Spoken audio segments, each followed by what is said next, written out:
A lot of you guys really enjoyed my video about designing a future disco bass sound with Serum. And I got a request for a new video about how to make the 80s synth chords that I made in this song as well. So let's get right into it. So the first thing that we're going to do is set up two oscillators. We're going to use analog wavetables for both of these, and there's some flexibility in how you want to do this. So I usually just sort of mess around until I get what I like. So for Oscillator A, let's choose analog basic CJW. And you can see in the wavetable view like this, we have this sort of blend of waveforms from sine wave to sawtooth wave. So if I change the wavetable position knob, it's going to morph in between these states down here. What I want is something approaching a sawtooth wave, but with a different phase. So a regular sawtooth is going to have the phase start right in the middle, but this is a little bit off, and you can see there's some deviation from the pure sawtooth wave, which gives it like a little bit more of a analog feel. We're going to leave the octave and the pitch the same right now. However, we're going to change the unison on this to 8. Turn the detune down a little bit, maybe something around here, and turn the blend all the way up. The unison stacks voices on top of the one voice so that it makes like a chorusy detune sound. The blend knob sets the mix amount between the voices. So since we have 8 unison voices, the 2 in the green in the middle are like the purely perfectly tuned voices. And then the red ones, the 3 in the beginning and at the end, are the out of tune pitches. So the more we blend, the more detune we're going to get.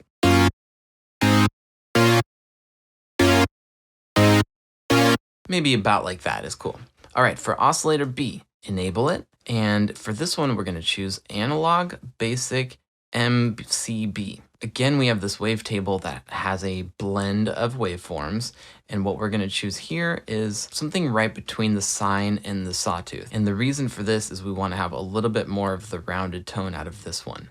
For this, we're only going to choose unison of 4, and we're going to have less detune and about the same amount of blend, maybe with the center popping out a little bit more. I'm already getting in the red here, so I'm going to turn my master down a little bit. Now let's move down to the envelope. So envelope 1 is set to the amplitude by default. So what I want to do is soften the attack just a little bit, reduce the sustain all the way down, and then we're going to reduce the decay, but change the curve. Something like a shark fin, like this. And we're going to increase the release. So here's a little pro tip for you. Sometimes you want to have a long release, but you don't want the overlap of the notes. So how can you have this? Well, depending on how many notes are in the chord, you can change the polyphony. So down here in the voicing area, the polyphony is set to 8. If I change this to 4, then because there are only 4 MIDI notes being triggered at a time in the chords, every time a new 4 notes gets played on top of it, even if the release is still continuing, it will restart the envelope. So let me show you. Let's change this to 4, and I'm going to increase the release even more.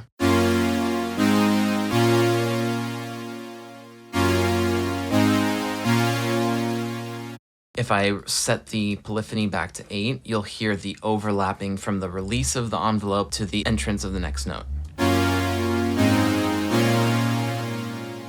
Now, we already have a pretty cool 80s sounding synth chord sound, but we can really make this extra special by doing a bunch of modulations. So that's what we're going to do here. So this is a little trick that I like to use. So take LFO number 1 and let's drag it to the fine tune of Oscillator 1. Now go to this folder icon and choose flat 50. So we're going to draw in a little pitch drift LFO thing. So just create a bunch of clicks like this. It can be pretty random, something hovering around the middle point. So the middle of this LFO window represents no change. When the point goes above 50%, like this dot right here, it's going to add a little bit of pitch drift sharp. And if it goes below, it's going to be a little bit flat.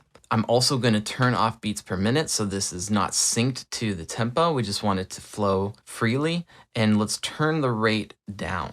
I'll solo just Oscillator A. So you can hear the pitch variation there. I would maybe have this even slower.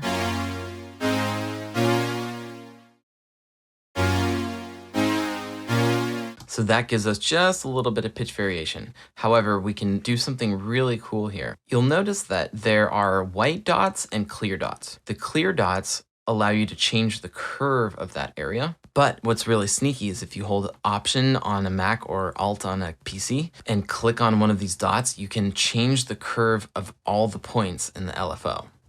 Now you can see I'm morphing between sharp and more rounded. So I want something a little bit more rounded, so we can go like this, right? Let's hear that.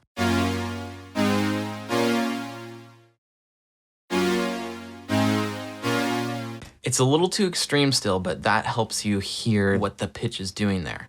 So let's go inside the matrix now, and let's reduce the amount on this LFO. We don't need very much at all, maybe like 30, like that. And you can see this little green goblin just wiggling around just a little bit. Let's do something similar here in LFO number 2, except for this one, we're gonna drag it to the wavetable position.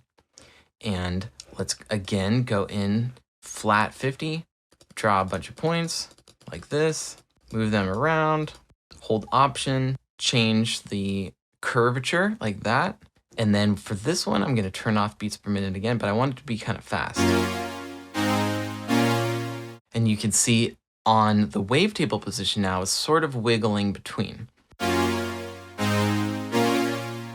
And what that does is it gives it a little bit more of a like imperfect analog feeling again. So we have the pitch movement and then we have the wiggling of the wavetable position as well. And we can do this on both oscillators, but like with slightly different amounts maybe. So take LFO2, put it on the wavetable position, maybe not that extreme. Then take LFO1, put it on the fine tune and go back to the matrix. We can just adjust that again.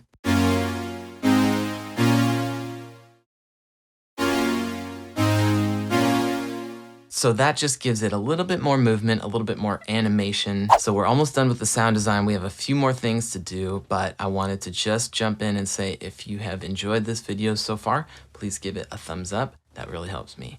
All right, go inside the global tab now, and let's go down to this unison area and let's increase the stack.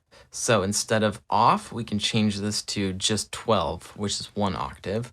For both of these. That's going to add an octave above both of these oscillators.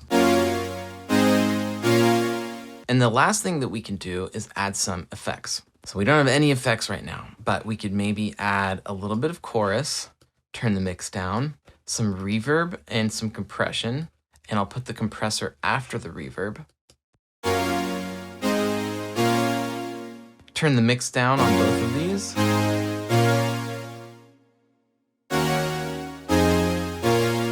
We can do some EQing so we don't have to add any other plugins. We can have like a high pass at, 60 hertz or something. We probably don't need anything much lower than that. And maybe a low pass would be nice, something at like 12,000 hertz.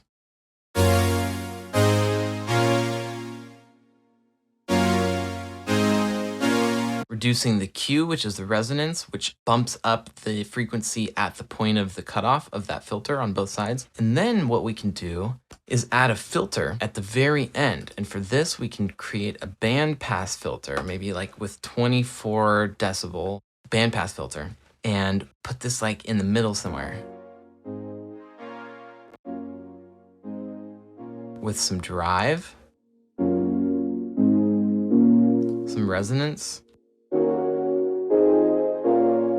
Now what we can do is set a macro control to control the mix level of this filter. Bring it down to 0, and then let's take macro number 1 and drag it to the mix. What this does is it allows us to change that filter mix with this one macro control. So at 0, nothing. When we increase the macro,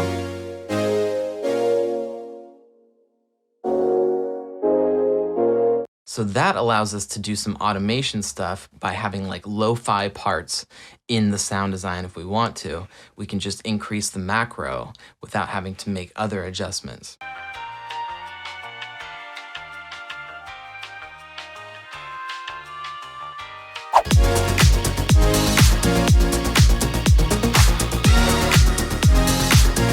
Sounds really cool. Sounds big and wide and exciting and bright and really 80s. Am I still streaming? So I hope you enjoyed this video. You can subscribe to my channel by clicking right here. And if you haven't gotten a chance to see the future disco bass tutorial, that's right here. Go check that one out.